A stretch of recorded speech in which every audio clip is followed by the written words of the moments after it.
Thank you for watching, liking, commenting, sharing, and subscribing right now. Chris, what are your thoughts on Google TV?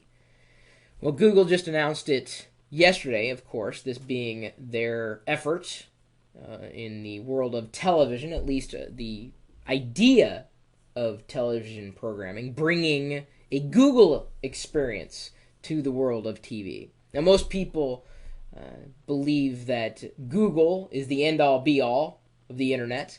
And, of course, Google owns YouTube, which, for all intents and purposes, is online video. I mean, you could even ask someone who's never been on YouTube before what YouTube was, and they would tell you it's video. So I guess it makes sense that Google is now, working with device manufacturers to get their Google TV experiences into homes across the world. I guess it makes sense. Some people would compare Apple TV to Google TV, and I don't know if that's exactly fair. I mean, Apple has everything locked up in their universe as far as content's concerned on Apple TV, much like, iTunes itself. And Google is more like, hey, it's out there. If we can throw it in here, we're good to go. And so Google, I think, is taking a more open approach to the idea of having this box to better deliver information, content to your doorstep. What I thought was interesting was the announcement that came a day before at Google I/O, that being Clicker.tv. If you haven't checked this out, it's actually kind of neat. So head over there right now, Clicker.tv. And you may think right away, is like, well, that looks kind of odd. Clicker.tv is a web experience that runs right within your web browser, and you can navigate television shows using your keyboard, your cursor. So instead of browsing with a mouse, you could use a controller of sorts. The idea is that you would use a device connected to your television, potentially, or any big screen, that you were sitting about 10 feet away from, and be able to control that experience without sitting in front of an actual keyboard itself. Imagine this being controlled by a remote control instead of an actual keyboard or a set of cursor keys. And what Clicker.com is doing is aggregating all of these shows that exist on the web in general and aggregating them into this one experience. So Clicker.tv is an application that doesn't rely, at least that I know of, doesn't rely on Flash, but HTML5, which is a part of the open web. Now, the videos themselves may actually require Flash, but the idea is they're building this rich experience by using open standards like HTML, CSS, JavaScript, and beyond. So Clicker.tv, if you're looking for what a Google TV experience might be like, take a look at that. That's pretty darn close. You don't necessarily have to buy a Google TV set-top box to connect it to some other screen in your house to get that type of experience. You may have heard of Boxy before, and if anything, Google TV, I think, would compare favorably to Boxy. And I'd expect to see a lot more development from Google TV over the coming months, the coming years. Seeing a lot of unification potentially with Google Chrome, the Chrome OS, Google TV. If anybody would be worried, it would potentially be Microsoft. I mean, yes, they have a great gaming platform with the Xbox 360, but as Google highlighted at Google I/O, their conference where they just announced Google TV, there are already proof of concept 3D games running inside the web browser. And it's just a matter of time before that's going to translate to, a browser that exists inside a set-top box that isn't that expensive that connects to your TV.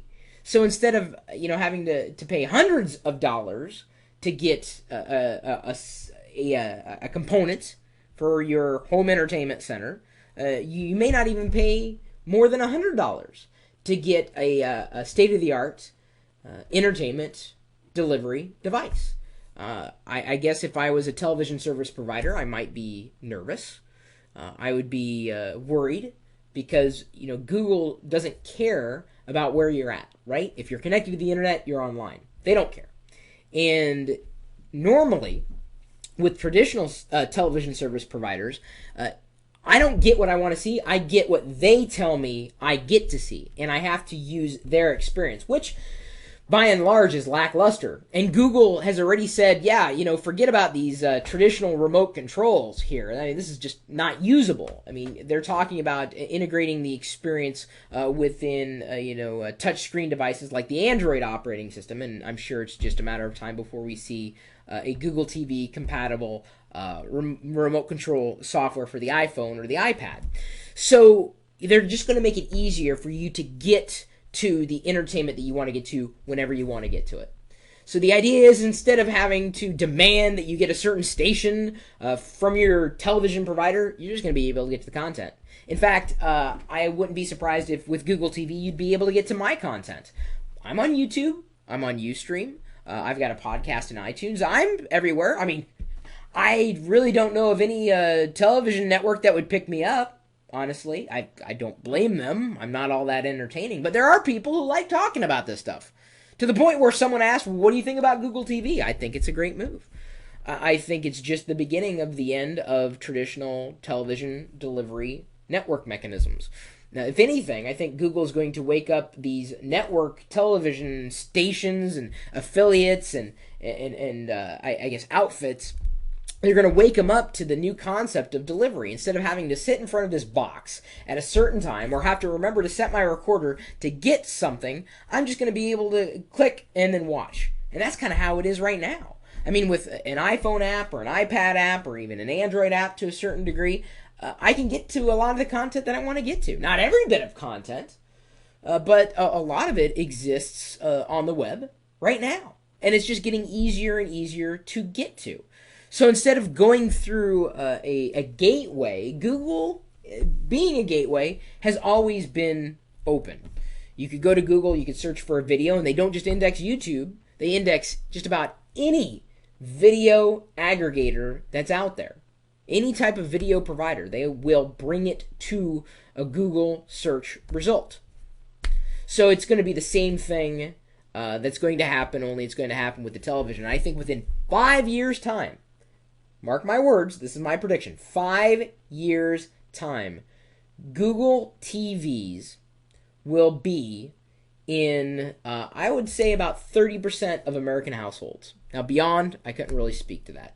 But I believe 30% saturation. And understand, Apple TVs had a leg up for a while, but what have they done? Apple hasn't done anything with Apple TV. I don't have an Apple TV. I have no want, need, or desire to buy one. Would I get a Google TV? Potentially. Yeah, because it's an open experience. It's a good experience.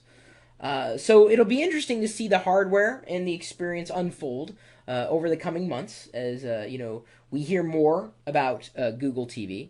I think it's really going to turn a lot of these models for business, at least as far as television entertainment is concerned, on their ears.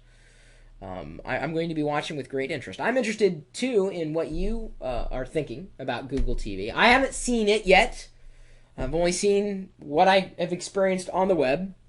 And, I don't like speculating, about products and talking about products that I really haven't used. This would be an exception, since it is Google and it's Google TV. And, I know people have been asking me over the past day, a good 10 of you, at least, in email or, in chat asking me, so I'm just answering. What are your thoughts? Post a video response, post a comment, which you most likely already have by now. My email address, chris@pirillo.com. If you get your hands on one, give us a good review. Love to see it. geeks.pirillo.com is where you can post that review. chris.pirillo.com, my blog. Then we've also got facebook.com/Chris Pirillo, twitter.com/Chris Pirillo, youtube.com/Chris Pirillo, which will hopefully be accessible on Google TV. I can't imagine it not being. And then, of course, we've also got the chat room. Typically Talking Tech is a part of this live video feed going out over the web 24 hours a day, 7 days a week, right here, potentially, at some point, on your Google TV. With any luck, I'll cross my fingers. At live.pirillo.com. We'll see you later.